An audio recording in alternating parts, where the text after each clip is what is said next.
Night janitor Maya Reeves made a desperate deal with her cruel manager to save her dying mother's life, date him in exchange for access to an experimental treatment.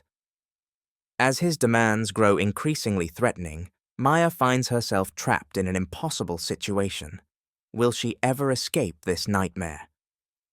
When the company's observant CEO notices something off about their relationship, Maya's path to freedom becomes possible, but at what cost to her mother's treatment? In the sterile halls of Meridian Pharmaceuticals, Maya must find the courage to fight for both her mother's life and her own dignity. Before we continue, consider my humble request to like and subscribe. It's completely free. Maya Reeves stared at her reflection in the bathroom mirror of the Grand Plaza Hotel. Her hands trembled as she applied lipstick that felt too red, too visible for someone who'd spent years perfecting the art of invisibility. The fancy dress Victor had bought her, insisted she wear tonight, hung on her body like a disguise. "You can do this," she whispered to herself. "Just one more night, for Mom." Her phone buzzed on the marble countertop. "Where are you? Speech starts in 5. Don't embarrass me." "Victor." Maya's stomach twisted. "I've been hiding in here too long." Taking a deep breath, she smoothed the unfamiliar fabric against her hips and stepped back into the crowded pharmaceutical conference ballroom. Victor Wells, operations manager at Meridian Pharmaceuticals, and Maya's personal nightmare, spotted her immediately. His smile appeared charming to everyone else in the room. She knew better. That smile had teeth. "There you are." His fingers dug into her waist as he pulled her close, lips brushing her ear. "Remember our deal. My hotel room later. No more excuses." She nodded, the practiced smile fixed on her face as nausea rolled through her. 3 months ago, she'd been just a night janitor at Meridian, invisible to executives like Victor. Then her mother's rare autoimmune disease had accelerated rapidly. The experimental treatment that could save her life was being developed by their company, but insurance wouldn't cover it. When Maya learned Victor had connections to the clinical trial, approaching him had seemed like her only option. She never imagined the price he'd demand in return. The ballroom lights dimmed as the company's CEO took the stage. Maya had seen Elliot Chen from a distance during her night shifts, but never this close. Unlike most executives, he had a reputation for actually acknowledging maintenance staff. His gaze swept over the crowd, pausing momentarily on Victor's hand still gripping her waist. "Tonight we celebrate the breakthrough advances in our autoimmune research program," Elliot began. "The program that's keeping Mom alive. The program Victor threatened to remove her from if I don't give him what he wants. Tonight." "You look pale," Victor murmured. "Pull yourself together. Anyone would think you're being tortured instead of dating an executive." Dating. What a sanitized word for what this was. As Elliot continued speaking about research milestones, Maya's mind raced through escape options. Each time Victor's demands escalated, she'd managed to find excuses. A work schedule conflict, her mother's bad reaction to treatment. But she was running out of reasons, and he was running out of patience. "And now," Elliot said, "I'd like to recognize the dedicated researchers making these advancements possible." Dr. Kim walked onto the stage, the woman overseeing Maya's mother's treatment. Maya had only met her twice, during her mother's intake and first evaluation. Dr. Kim had no idea of the arrangement that had gotten Diane Reeves into her trial. The speeches continued as Maya's panic built. Victor maintained his possessive grip, occasionally brushing his lips against her temple for show. Each touch made her skin crawl. But what choice did she have? Her mother had responded to the treatment. Removing her now would be a death sentence. "Let's mingle," Victor said as the formal presentation ended. "Dr. Reynolds from Medicare Approvals is here. I want him to meet my girlfriend." Girlfriend. Another lie. Victor paraded Maya around like a trophy, introducing her to executives and researchers alike. She smiled and nodded, playing her part while screaming inside. No one saw the real Maya, Just the night janitor in a fancy dress, a prop in Victor's performance. No one except Elliot Chen, whose thoughtful gaze she kept catching throughout the evening. "Maya!" A familiar voice broke through her haze. She turned to see James Rodriguez, another night janitor from Meridian. He looked as uncomfortable in his catering uniform as she felt in this dress. "What are you doing here?" he whispered when Victor stepped away briefly. "It's complicated," she said, her eyes darting to make sure Victor wasn't watching. "How's my mum's room? Is anyone covering for me tonight?" James had been checking on her mother during his break since this arrangement began, giving Maya precious information when she couldn't be there herself. "She was sleeping when I stopped by. Nurse said her numbers looked better today." Relief washed through her. "Thank you." "Maya, who is this?" Victor had returned, his voice sharp. "This is James. He works—" "The cleaning crew," Victor interrupted dismissively. "How quaint. If you'll excuse us, we have important people to meet." James's eyes narrowed, but he nodded professionally and backed away. Victor steered Maya toward a group of investors, his voice low in her ear. "Don't get too comfortable with the help, Maya. Remember, you're moving up in the world now, as long as you hold up your end of our arrangement." The threat hung between them as they approached the investors. Maya felt Elliot Chen watching them from across the room, a slight frown on his face. 2 hours later, the event wound down. Maya's face hurt from fake smiling. Victor's hand against her lower back guided her toward the elevators. "My room's on the 12th floor," he said, his voice thick with anticipation. The elevator doors opened. She stepped inside, fighting the urge to run. "I can't do this, but I have to. For Mum." As Victor reached for the button, a hand stopped the doors from closing. Elliot Chen stepped into the elevator. "Mr. Wells?" he nodded, and ... "Maya Reeves," Victor supplied when she remained silent. "Of course," Elliot said, studying her. "You tend the office plants during night shifts, don't you? The orchid in my office has never looked better." He remembers that.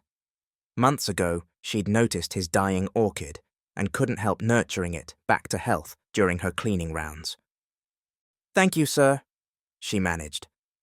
Victor's grip tightened possessively. "Maya and I were just heading up." "Actually," Elliot said, "I needed to speak with you about the Coleman account. Urgent matter. Perhaps Ms. Reeves wouldn't mind waiting while we discuss it." Hope fluttered in Maya's chest, a reprieve, however brief. Victor's jaw tightened. "Can't it wait until morning?" "I'm afraid not. The Tokyo office is calling in 30 minutes. Elliot's tone was pleasant but firm. The elevator stopped at the lobby. Elliot held the door, looking at Maya.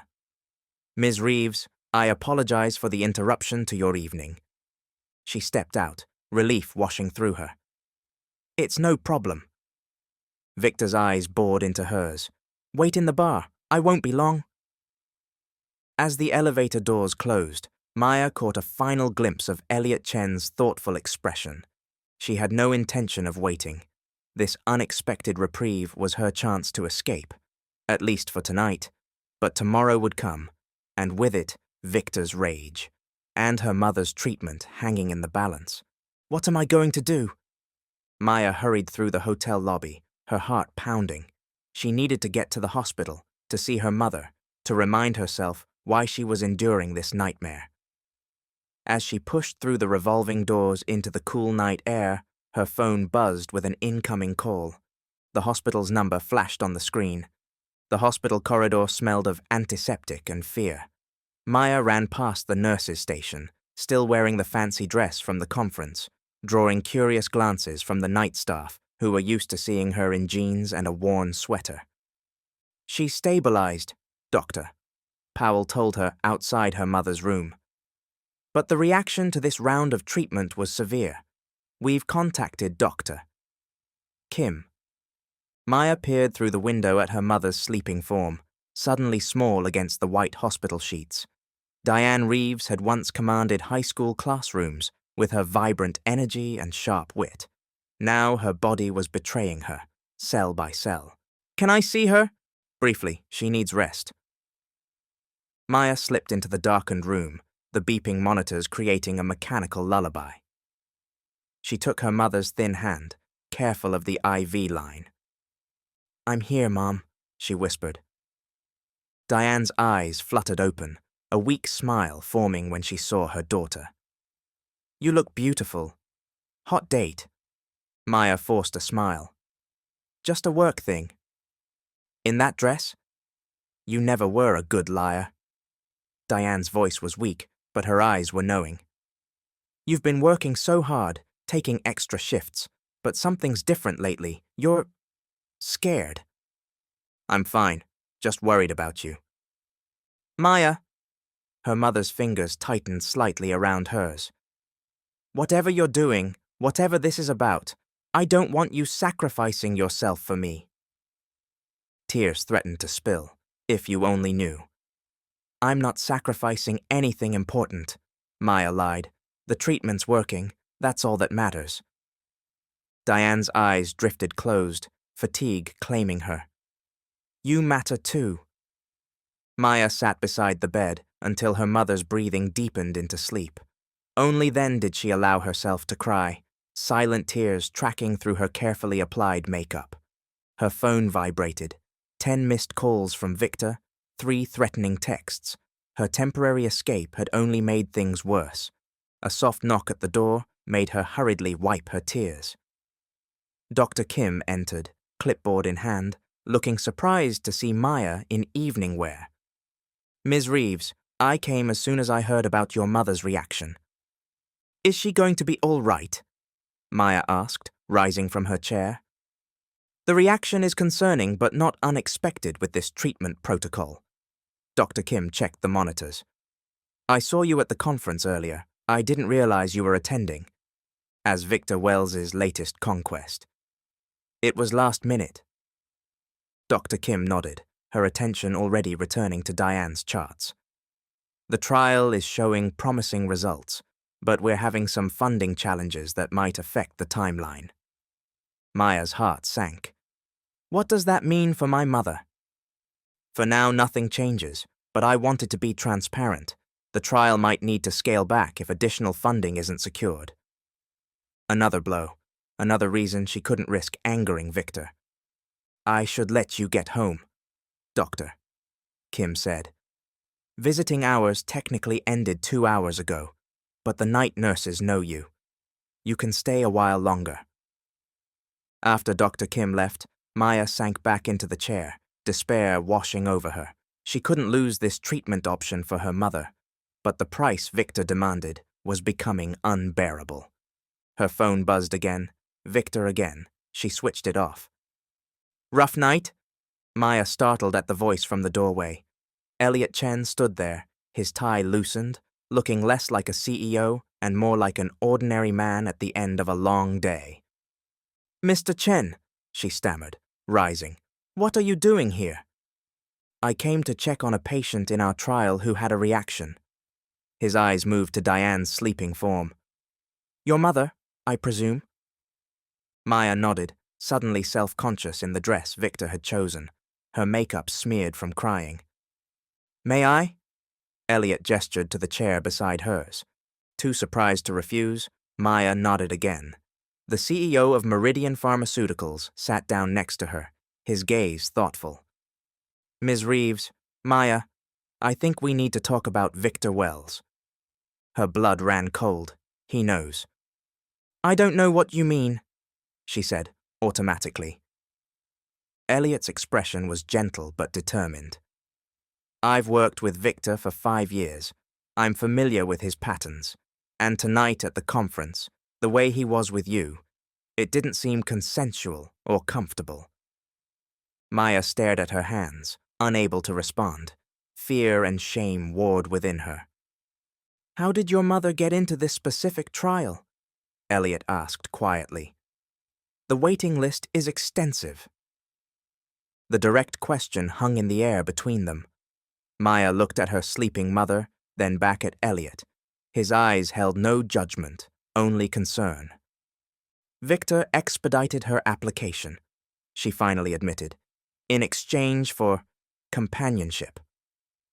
Saying it aloud made her feel physically ill. Elliot's expression darkened. And if you refuse this companionship? He'll have her removed from the trial. Maya's voice cracked. The treatment is working. It's her only chance. Elliot was silent for a long moment, his jaw tight with controlled anger. This isn't the first time he's done this, but it will be the last. Fear shot through her. Please don't. If you confront him, he'll blame me. My mother will lose her place in the trial. No, she won't, Elliot said firmly. I give you my word, Maya. Your mother's treatment will continue regardless of Victor Wells. She wanted to believe him, but hope felt dangerous after months of careful survival. Why would you help us? You don't even know me. I know enough. His gaze was steady. I know you care for the office plants with the same dedication you show your mother. I know you work night shifts and hospital visits with barely any rest between. And I know no one deserves to be exploited the way Victor is exploiting you. Tears threatened again. Maya blinked them back, unwilling to break down completely in front of this man. Go home and rest, Elliot said gently. Don't answer Victor's calls tonight. I'll handle him. He'll be furious. Let him be furious with me. I'm his boss. Elliot stood, glancing at Diane. Your mother's treatment is secure. That's my promise to you. As he turned to leave, Maya found her voice.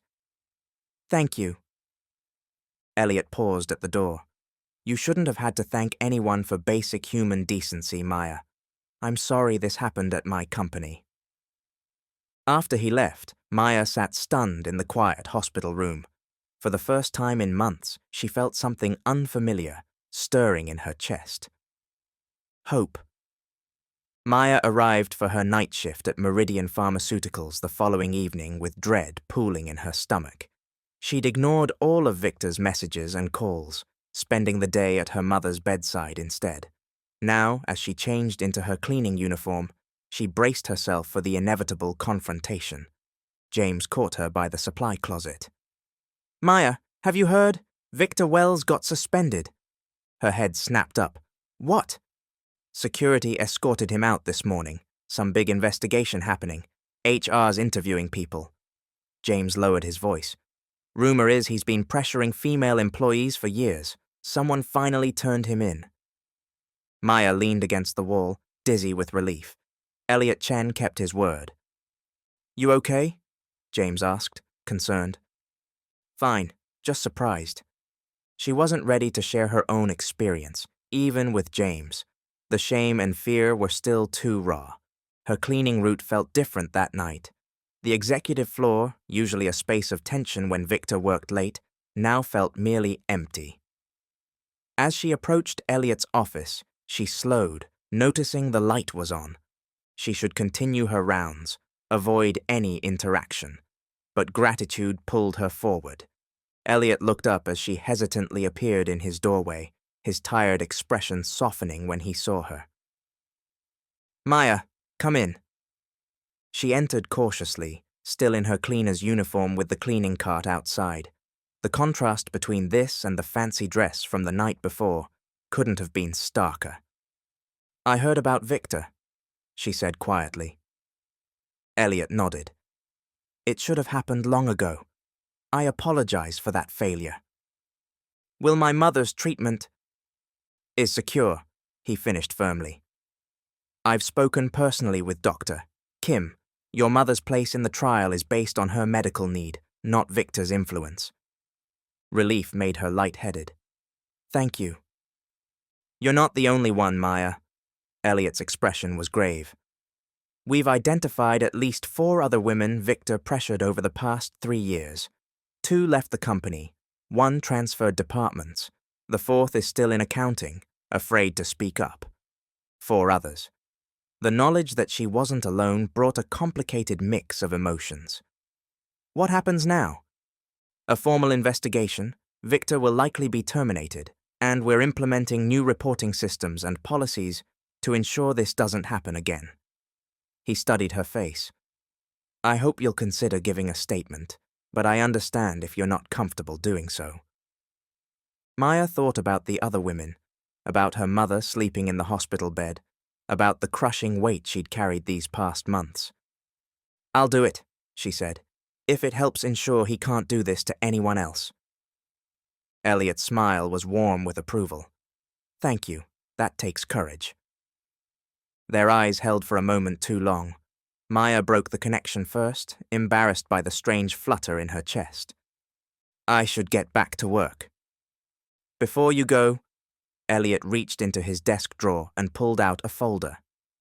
Your employee file says you studied botany before leaving college to care for your mother.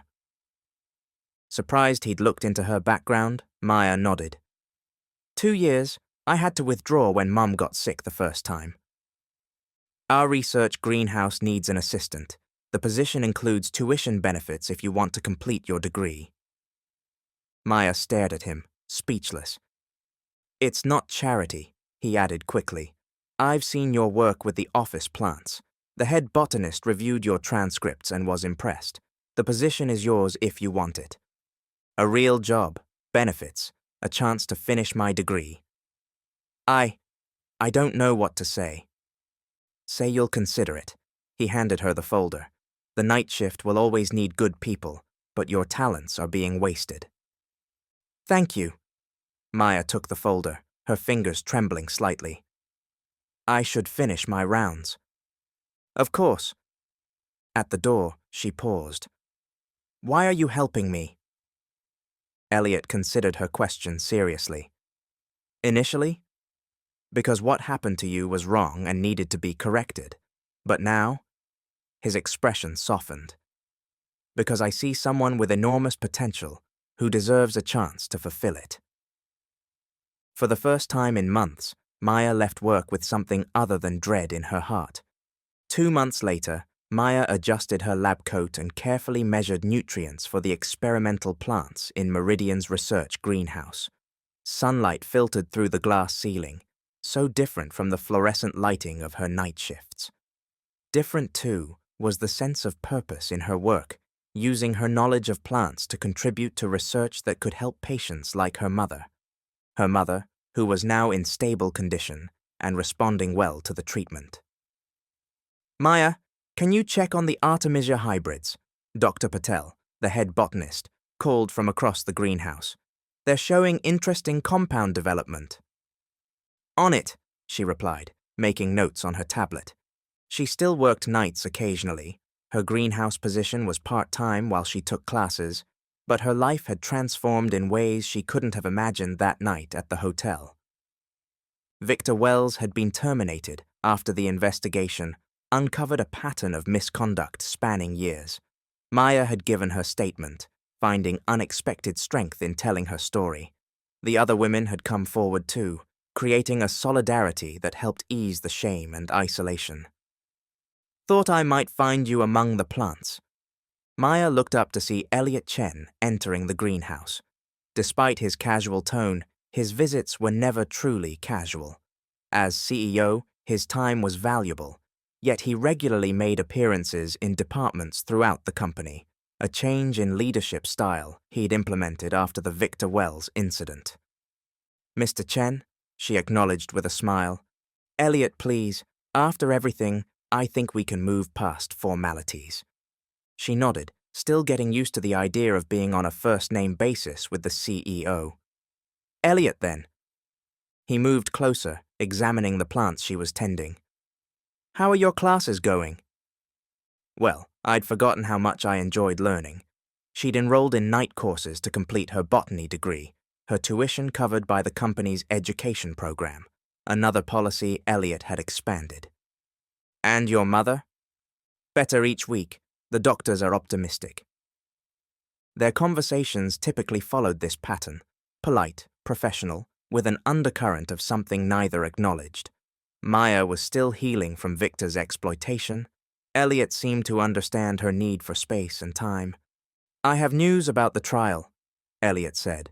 We've secured additional funding. The treatment will move into expanded trials next month. Joy bloomed in Maya's chest.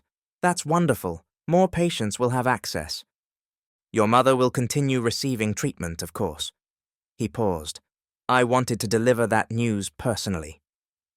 Thank you. The words felt inadequate for everything he'd done. As they walked among the plants, Maya found herself increasingly comfortable in his presence.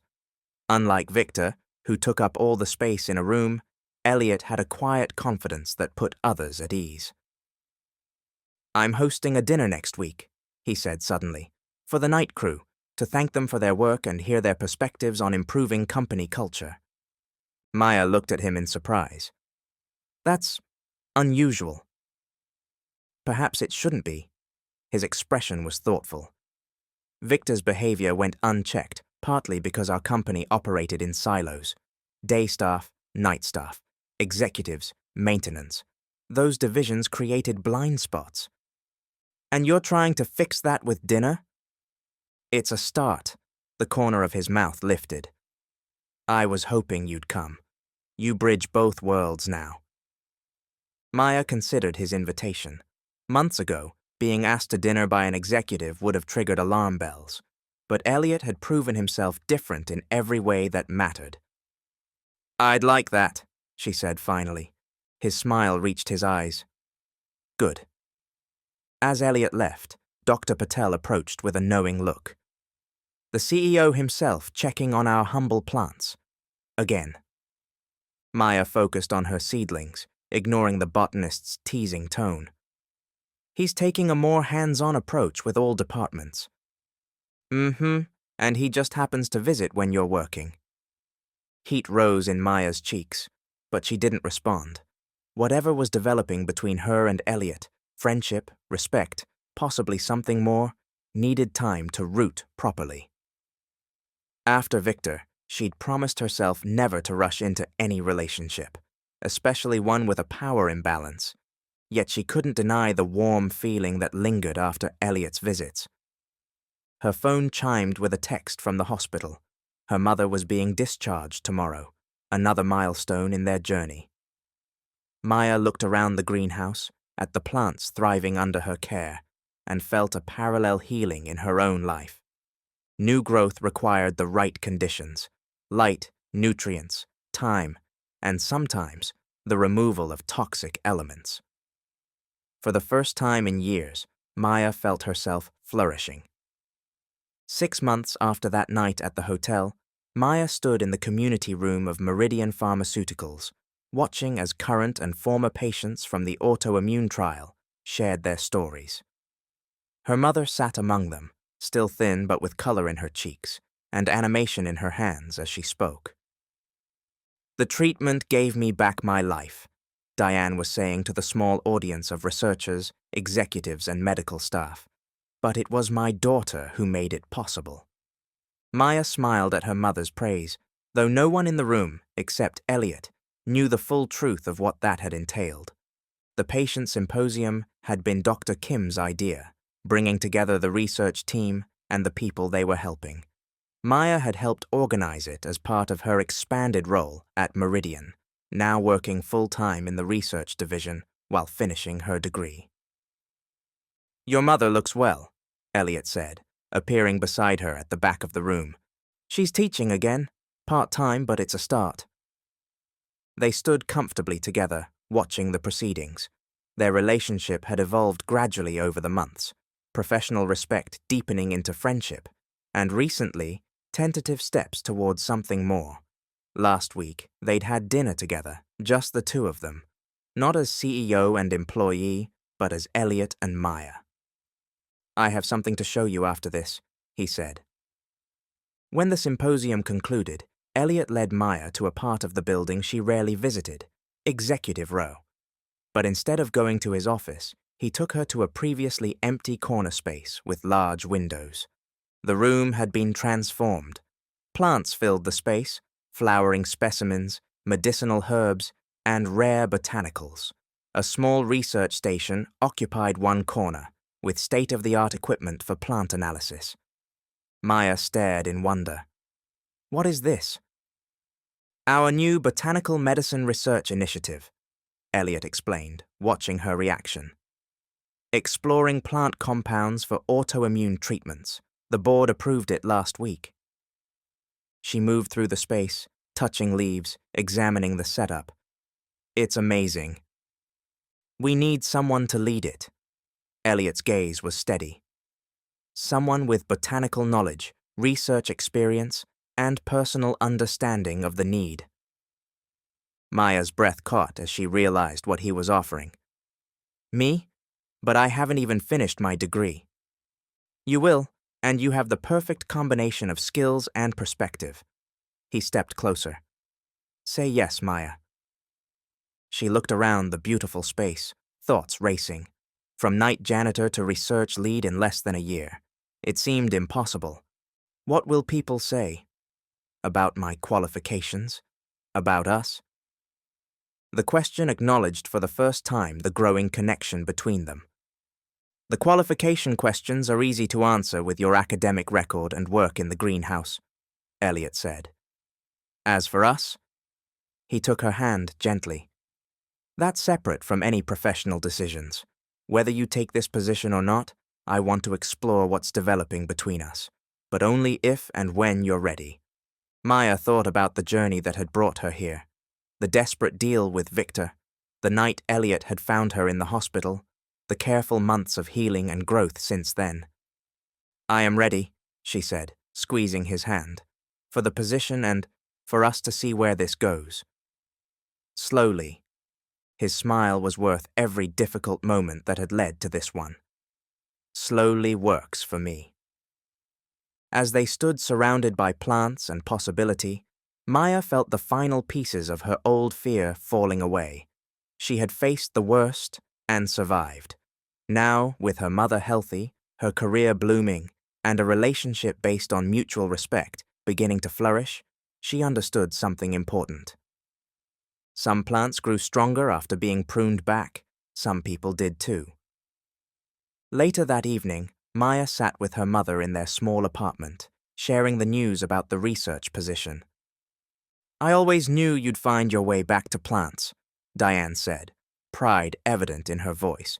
And this Elliot sounds like a good man. He is, Maya confirmed, but I'm being careful, taking my time. Her mother nodded approvingly. The best things grow slowly, with strong roots. Maya smiled, thinking of the greenhouse, of Elliot, of the new life emerging from the ashes of the old. Sometimes healing came from unexpected places. Sometimes what began as a desperate arrangement to save a dying mother became the catalyst for something beautiful, not despite the struggle, but because of it. The journey hadn't been easy, but standing now on the other side, Maya wouldn't change a thing. Every step, even the painful ones, had led her home. For now, that was enough. Don't forget to like this video if you believe in the power of love to break down walls and bridge any divide. Please do comment your feedback and subscribe to our channel for more powerful stories of family, redemption, and the triumph of love over pride. Remember, it's never too late to change your story.